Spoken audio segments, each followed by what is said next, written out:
अलविदा खमनेई साहब। जी हां, 2 देश 5 शहर 7 दिन, खमनेई साहब की विदाई का पूरा शेड्यूल। नमस्कार, मैं हूं नीलू। आज बात इस पर भी होगी और साथ ही बात होगी कि जिस तरह से अयातुल्ला अली खामनेई साहब के जनाजे में शामिल होने के लिए देश विदेश से लोग पहुंचे हैं। ईरान, इराक और बहुत सारे मुल्कों से लोग पहुंचे हैं। अब इसके बाद वहां पर हमले की भी धमकी दी जा रही है और किस तरह से अब अमेरिका कह रहा है कि इस हमले को वो रोकेगा, वो ईरान के साथ है। तो चलिए शुरुआत करते हैं। ईरान के पूर्व supreme leader Ayatollah Ali Khamenei की अंतिम विदाई की अब रस्में शुरू हो गई है। 28 फरवरी को अमेरिका और इजराइल के भीषण हवाई हमलों में अयातुल्ला अली खामनेई साहब का निधन हो गया था, जिसके बाद पश्चिम एशिया में भीषण युद्ध की शुरुआत हो गई थी।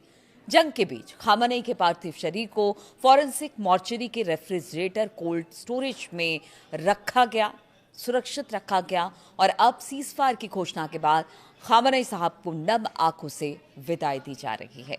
3 जुलाई शुक्रवार से खामनेई साहब के अंतिम संस्कार के कार्यक्रम शुरू हो गए हैं, जिसमें कई देशों के प्रतिनिधि शामिल हो रहे हैं। देखिए, कल का मंजर भी हमने देखा कि किस तरह से लोग फूट फूट कर रो रहे थे।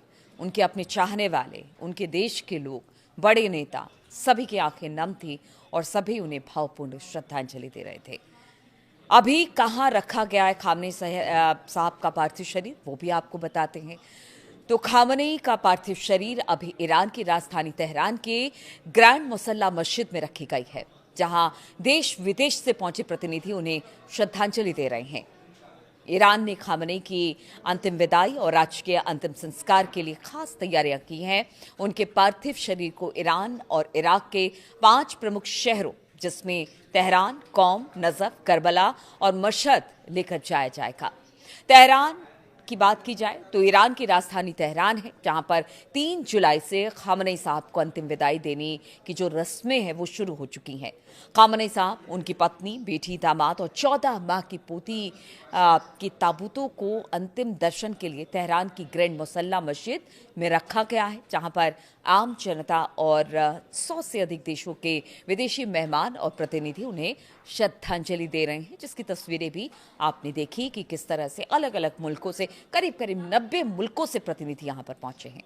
3 दिन तक खामनेई साहब का जनाजा यहीं पर रखा जाएगा और ईरान के भी अलग अलग जगहों से लोग पहुंच रहे हैं, अपने हाथों में झंडे लिए हुए हैं और इसके लिए भी तमाम तरह की सुविधा ईरान सरकार ने दी है।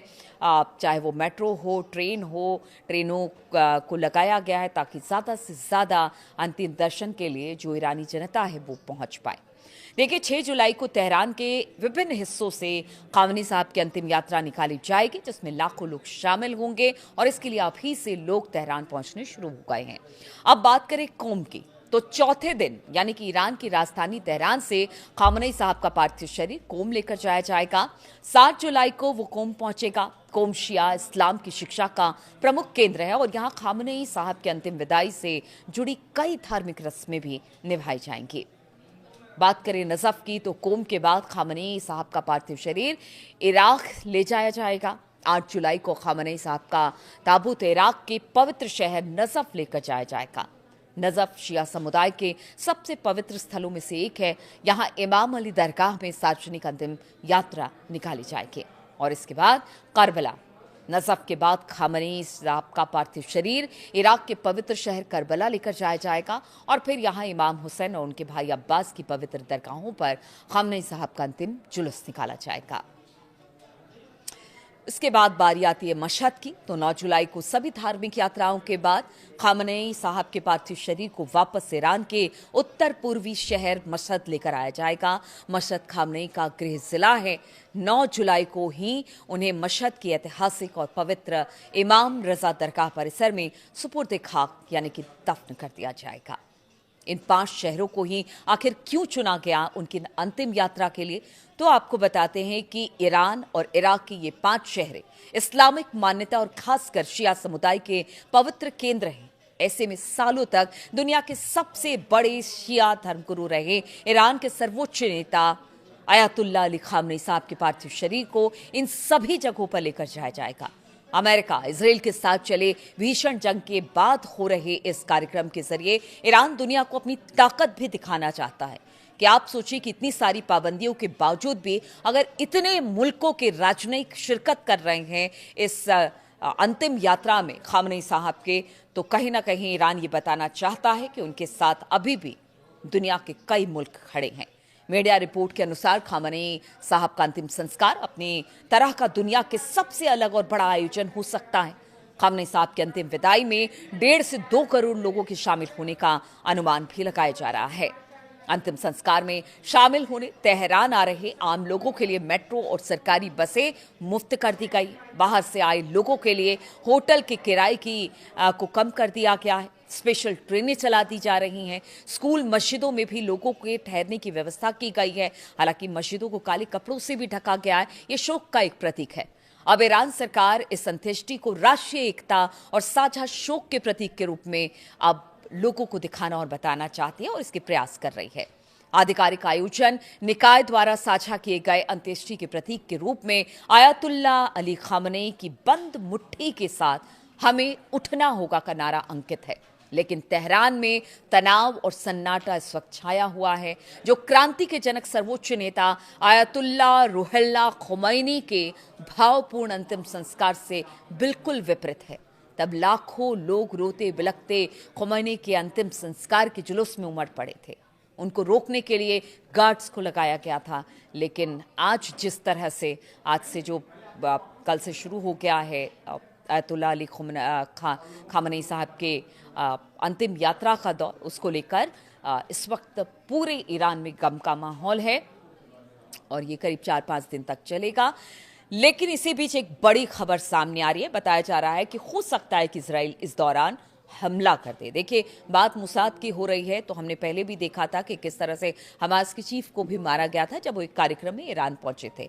अब ऐसे में चाहे वो 1-2 करोड़ लोग हों, बहुत सारे लोग हों, लेकिन क्या पता क्या हो जाए। इसीलिए ईरान ने भी अब धमकी दे दी है इजराइल को कि अगर आपने इस कार्यक्रम में खलल डालने की कोशिश की तो फिर इजराइल को बख्शा नहीं जाएगा। और इसीलिए अब अमेरिका भी एक तरह से कह लीजिए कि ईरान के साथ है, क्योंकि ईरान को लेकर उसने कहा है कि हो सकता है, और एक तरह से आगाह ईरान को अमेरिका ने किया है। आप सोचिए, जिनके हमले से खामनेई साहब की मौत हो गई, अब वो भी ईरान के साथ खड़ा है और ये बता रहा है कि हो सकता है कि इजराइल हमला कर दे। इसी बीच खबर ये भी आ रही है, देखिए बहुत सारी बातें, इस बीच खबर ये भी आ रही है कि डोनाल्ड ट्रंप ने नेतन्याहू को अमेरिका मिलने बुलाया है।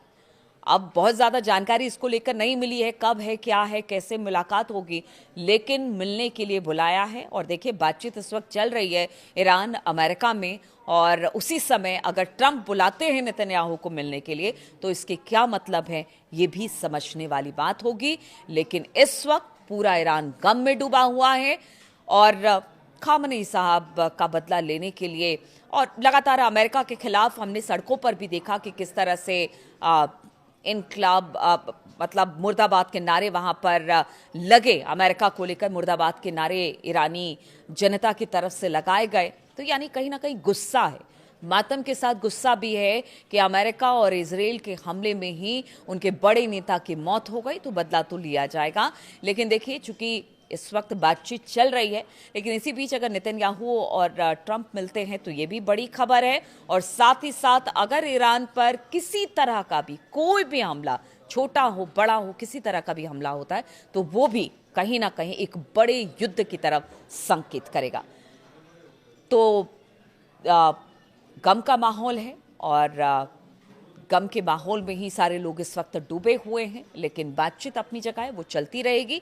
फिलहाल बहुत बहुत शुक्रिया मेरे साथ इस वीडियो में शामिल होने के लिए। आपके कमेंट्स का इंतज़ार रहेगा और आपके कमेंट्स पढ़कर अच्छा लगता है। एक तरह से कह लीजिए कि आपको अच्छे वीडियो बनाने को लेकर, आप लोगों के कमेंट को लेकर प्रोत्साहन मिलता है, इसलिए कमेंट ज़रूर करते रहिएगा। बहुत बहुत शुक्रिया आपका मेरे साथ जुड़ने के लिए।